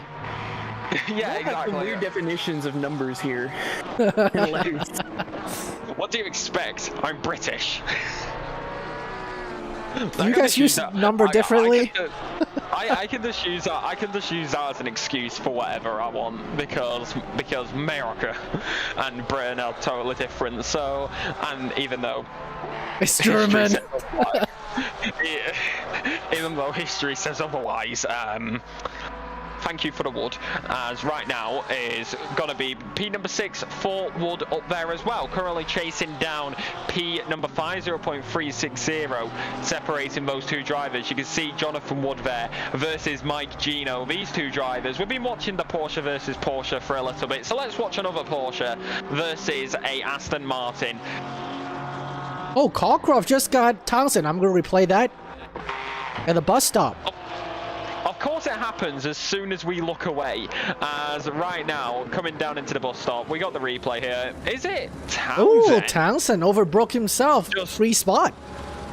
Just deep. Yep. Ladies and gentlemen, apologies for that. For some reason, no matter what you do, no moves happen when you're watching, but they always seem to happen when you change the camera away. Yeah, that's the risk of being defensive for a long time. Errors quite prone to happen, as we're going to Jason Yaren still chasing a Volvo, and we have another purple lap just spawned, which is Seth Rocha, our leader, 18.027. I think that is like a 20 millisecond improvement from Matt Artem. Yes, that's about 20 milliseconds. It's quite tight, These two guys are trading purples. Yeah, we're flirting with 217s here. We're already within quali times. It's absolutely insane. That's all I can say. Who doesn't love a little bit of speed? So we will continue further and further as we're going to be approaching that 5-minute mark now, getting very, very close to the end as we get a beautiful rear wing view looking forward, brought to you by Trey Morgan with the incredible camera skills. Don't know if he got some lessons by Selena Boonstra, as through the left-hander onto the main straight. This is one hell. These drivers are going to give it absolutely everything.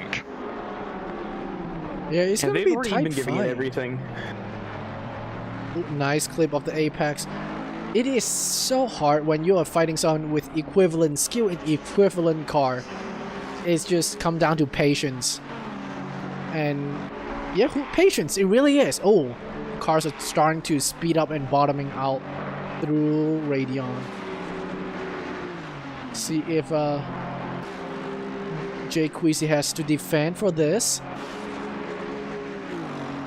I don't think he'll have to. I don't think Since so. It's in the Ferrari, he doesn't quite have the top-end speed to catch that quickly on straights. Especially Aston Martin has pretty good top-end power. I'm gonna go forward up to Gino again. Or Gino's trying to fend off Jonathan Wood into the end of Sector 2, beginning Sector 3 out of Stavolo. Last lap time is only 1/10 apart between these two drivers. I mean, that just shows realistically how close these two drivers are. Gino and Wood have been going at it for quite a while now, it seems. And as we are now going to be within 10 seconds, we're going to be entering these final 5 minutes. So with the current lap times, the leader is making their way down for Rouge and Radeon now. We're going to have 3 laps of racing action left. And we might have a battle for P2 here. Artem is bouncing between 1 and 2 seconds away from Boosterski. I don't know if he quite has the pace to close enough to start battling, but it is an interesting possibility, as they're now about 1.6 seconds between those two. Yeah, the gap's gonna get pretty close at the end of the race, but getting close is one thing, getting a pass is a whole another deal. And I'm gonna go back to Yaron and Queasy again. Yeah, Matt Artem, I saw the pace closing about 6 laps ago. I don't know if he's gonna get a pass. The fight will happen, but hopefully they'll give us a show at the end of the race. As these two coming out to La Source, I think both of them are relatively reserved at the moment. Exiting La Source didn't quite use the full track width from both drivers. That is, when they make it to this late of the race, P15 and 14, only 3 laps left. You don't want to risk the point you've already pretty much solidified for 1 extra position. High risk, low reward, as the camber coming out of T1 can easily spin your car if you get a little too greedy. That it can, but also, if you do not go for the gap, you are no longer a racing driver. Like that whenever someone say that, that just reminds me of George Russell in Singapore. Yeah, I can see that. I mean, realistically, he did go for the gap. He literally went for the gap. He literally, yeah, like the word gap was right there on the barrier, and he right hit on it this dead wing. center. Yeah, exactly. He went for the gap, and he got the gap. So, like, people say, oh, like, it's a joke and everything, but realistically it's not, because George Russell went for the gap and got the gap. So he really is a racing driver, just maybe not in the correct aspect in that situation, as you're not supposed to crash your car to go for a gap. I'm gonna But hop right now, forward it is to gonna be- Dickend and Transu. Oh, there's some slight contact. Contact, yep, slight. Oh god, here we go. Bus stop, bus stop, bus stop, bus stop. Ferrari on the outside. Switchback? Thicket on the Nope. outside, switches it back, goes for the outside one more time. Not going to work out that time, and that is going to be extremely, I don't know extremely if I would be unfortunate. pleased if I'm Transu if there's a bump touch going on. Should I replay? Well, I'm gonna listen- replay it. Yeah, well, Ah, wait, not we'll enough. see if we can get, not far enough back. Key factor though, these drivers are now on the penultimate lap of this race because the leader is now coming through no name, so, and there is less than 2 minutes on the clock. So by the time they reach the end of this lap, it will be a final lap. So we're on the penultimate lap now, and it is SRA who leads, followed by Booster Ski and Artem rounds out the podium. Highest silver driver in this race is Jonathan Wood with 3 cars between him and the next silver driver of Transu, who actually rounds out. Oh, 10. replay. Oh, that is, we'll get a replay on that. What has happened here to Martin? Looks like he does it on his complete own accord. I think I know what's going to happen here. Touches the inside curb, loses out. Oh no, a little bit later. That looks bad. Uses the curb, and that is just a little bit of a wobble on the car and into the barrier. RIP the front end of that Ferrari, and as a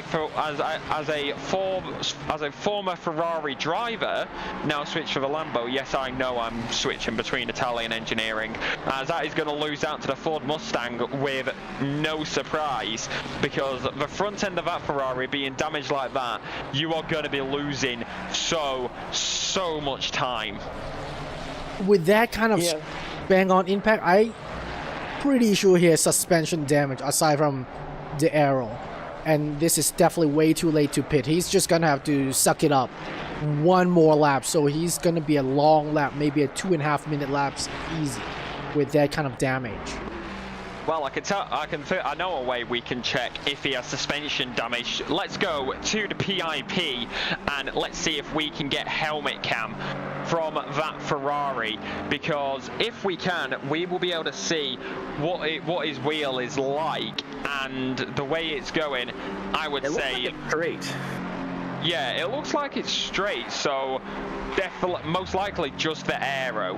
So, but still, that Ferrari with front end aero damage like that, it is basically a limping horse. And with Jay Wood overtaking Mike Gino in the Camel Straight, let's see if it's gonna happen. But Jay Wood got it outside and Gino on the inside. Gino hugged it tight. They are still side by side into Lacombe 2. And there's still some overlap, question mark, no overlap. And Jay Wood definitely got the place from Mike Gino. Well played, sir. But the fight is not quite done, because we have Dixon Burton Jr. up front. Hopefully, it'll be a 3-car fight in this last lap of the race. And leader is just comfortable up front. He's not doing anything. Ooh, Yarn's overtaking Queasy for P14. Down the Kemmel, you can see it on the PIP. We now go to it on the main screen, and it is Jay Queasy versus Yaron. That is a nice and tidy overtake. How will these two drivers continue with this? We will get the replay here as you see it. Ran me out, goes for Yaron went wide, and that is Yaron. Yeah, that's a mistake, and that is just unfortunate. But right now, though, the eyes go to the leader. That is the key factor. They are now coming down into the bus stop. Leader cam as further and further, fastest lap of this race, and they have done it everything. They've done it all, and it is Seth Roker who wins the Francorchamps race here in the Sim Racing Alliance. It looked like Artem was closing down on Booster Ski. They will not have enough time. If they had an extra lap, it may have been done, but it's a Porsche P2, Audi P number 3, Zig Zipperburn Jr. P number 4, Wood P5 for silver. That is quite some margin between P1 silver and P2 silver. And we have Mike Gino finishing P6.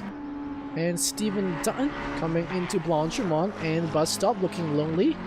Not a lot of pressure. A dramaless race. It's a good race, I would say. Trey, yep, Trey should stick with Ball of War in Yaron. And then we have Flecken. Oh, a little bit back past them. The other Yaren just got overtaken by Turai. They are going to continue battling all the way down as we watch the Queasy. Well, I don't know who we're watching on the main screen. We keep flipping around, but we have a lot of close battles. So Queasy stays in front of Yaren. Turai is able to overtake the other Yaren brother on the last lap, and I believe that is about the last battle on track. I believe so, and we have Rex and Burns coming through. Cockcroft at the end. We have Townsend, just one more place back in the picture. Coming through Blanchimont. Cockcroft's coming into the bus stop.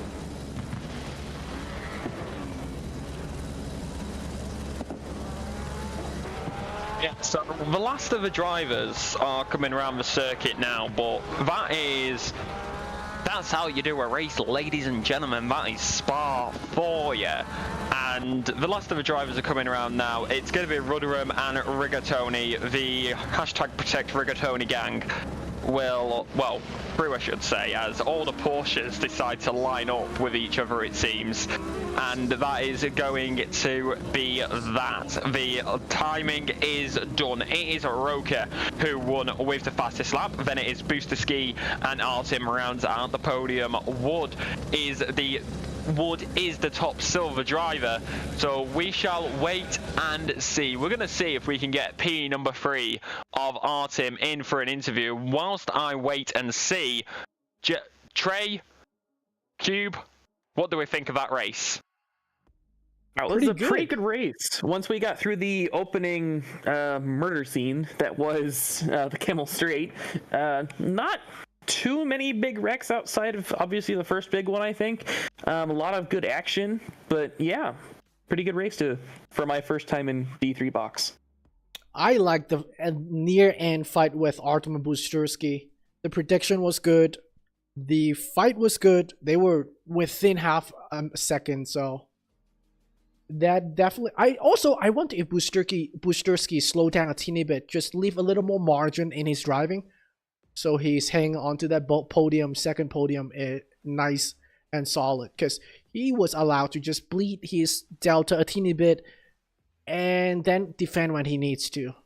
He knew that he wouldn't have to defend for that long. And I am not really seeing Matt Artem. Can't see Artem. Cannot see Booster Ski and just either. I'm just pull Seth in here. Yeah, we'll start with the race winner for this evening. Seth Roker, you are live on the Sim Racing Alliance YouTube. What a race by you. Fastest lap and the win. Plenty of margin. Talk us through it. What was that race like for you? I was hoping it was going to be a breeze, but from 52 minutes on, I had 3 cuts. So that was interesting. Oh, that was quick. Yeah, it didn't give me a notification until the third one, so I was also flabbergasted. I didn't know it was happening. It's not making a glitch, those it's a speed game token feature. ring. Ooh. Sorry, what'd you say? You're making those it's speed. not, it's not.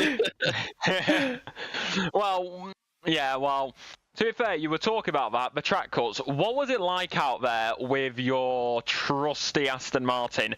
Well, how does it fare around Spa? Like, of course, the straight line speed, but it's not so much straight line speed. It's more downforce in sector number 2. So how did you find that balance?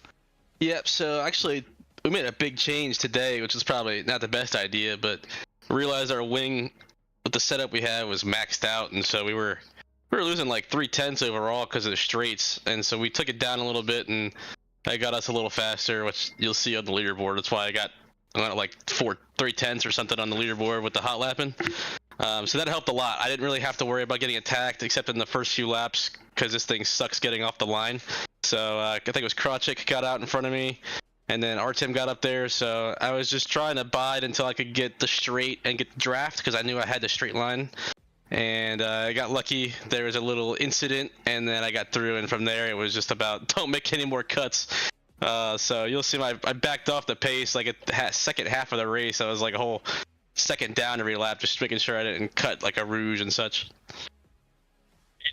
And to be fair, you got very, very lucky on that lap number 1, because I don't know if you saw it in your mirrors, but there was a massive pile up on lap number 1. You might have seen that in your mirrors, but you got away pretty much scot-free compared to other drivers. I was praying nobody would kill me from behind. I was thinking about sticking it up the nose on the inside of Kruchik, but I was like, it's lap 1, so I let him through and just focused on staying right on his bumper. That way I wouldn't get caught up if something did happen. So I'm glad I got out clean. Yeah, most definitely. Trey, would you like to ask any questions? No big questions. You did a really good job out there while you were doing your racing stuff, but I will ask, is there one that you would like to give a shout out to? I'll shout out my teammate Adam. He got the short end of the stick today. He ran a little higher wing than I did. He got caught, but he ran a good race, and he was helping me with strategy when he had to go back to the pits. So great teammate. We're really fighting for the win together. And shout out to SCR, my boys. My boys in D4 will be racing tomorrow, so we'll hope that they come out on top as well. Oh, very much good luck to them. Very much good on your end. Nice win tonight. We shall move you back down to your post-race briefing. Congratulations on your win. Have a good night, Seth. Thanks, guys. Hope to see you again. See ya. See ya. Alrighty. Beep. Alright, what did I miss? Who's dead? Lap 1. Everybody.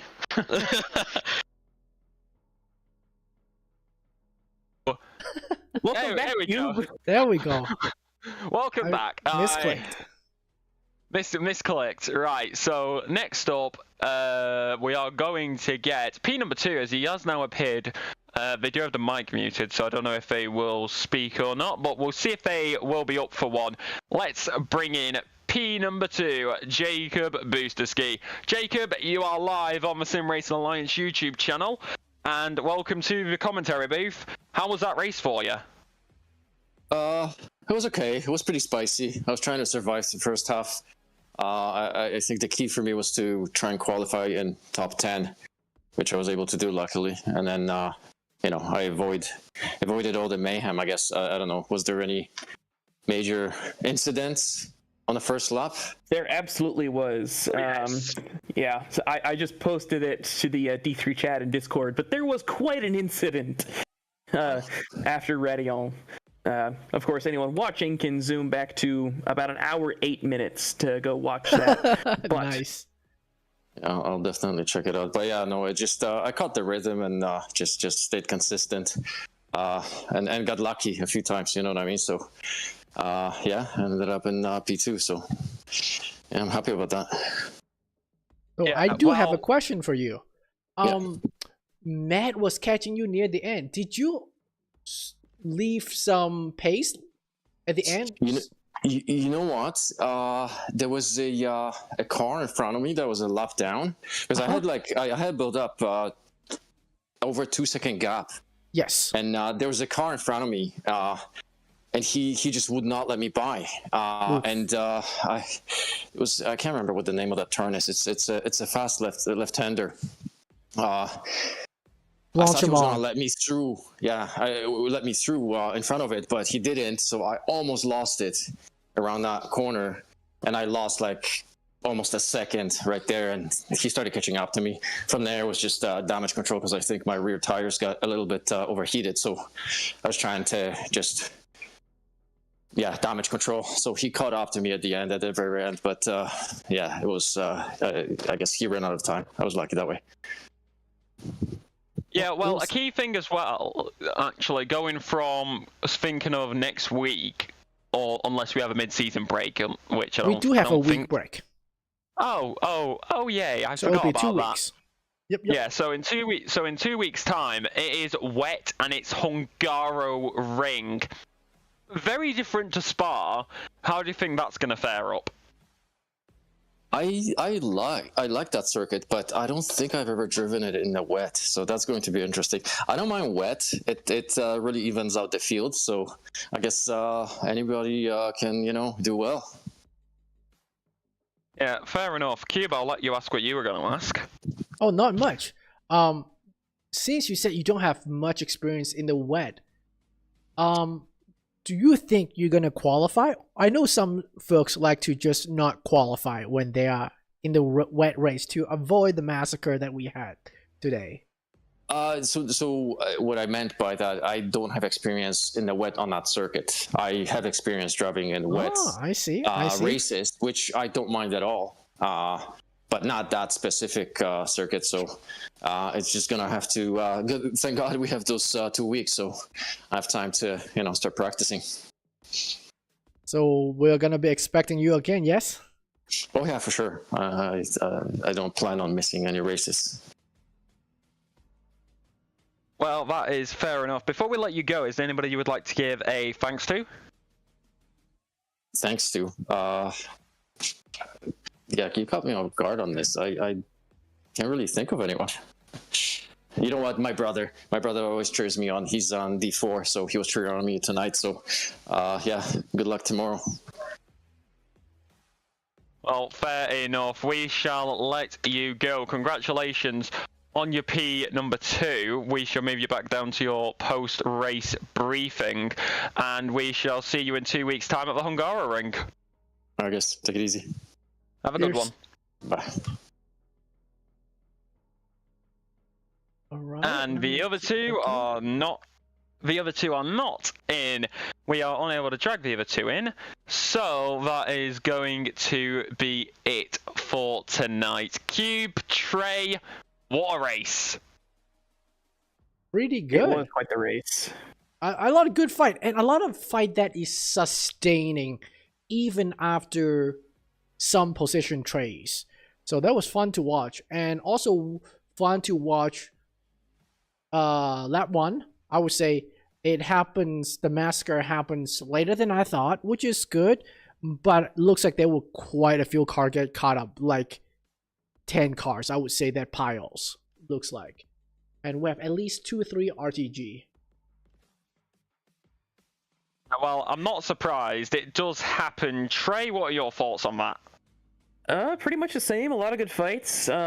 Queasy, I think, will be at least a little bit more happy than last week with his screen time. So, there's always that. But yeah, other than lap 1, mostly clean, I think. I think so. Good fighting all around after that. Yeah, but see, every time I think it's been clean, there's stuff that's happened that I've missed. Like, I thought that last week in D5 was the cleanest we'd ever done. And then there were 2 penalty There's 2 pages. Yeah. So, I don't know anymore. I'll just say it was a good race to watch. Yeah, it definitely was a good race to watch. However, gentlemen, the racing action for this week is not done yet. Tomorrow night on Twitch and YouTube, you have D2, D4, and D number 6 for the racing action around Spa. Over on Twitch, it will be D number 2. That'll be hosted by Arjun, Ilpo Ruotsalainen, and myself, with D4 being hosted by Robert Lacey, Marlon Abubo, and Connor Farrell here on YouTube, with D6 also being here on YouTube, with the bromance of Queasy and Justin and Joseph Justin Rosenthal, not Joseph Ruotsalainen, my bad. But that is going to be it. This has been the racing action around Spa. You can catch D5 available right here on YouTube. D1 is available over on Twitch, or you can watch it when the VOD gets uploaded tomorrow. And ladies and gentlemen, this has been SRA. I've been Alexa Marshall with Cube Master and Trey Morgan. Mac Morgan will be here next week instead of me at Hungaroring in 2 weeks' time, I should say. Ladies and gentlemen, have a good night.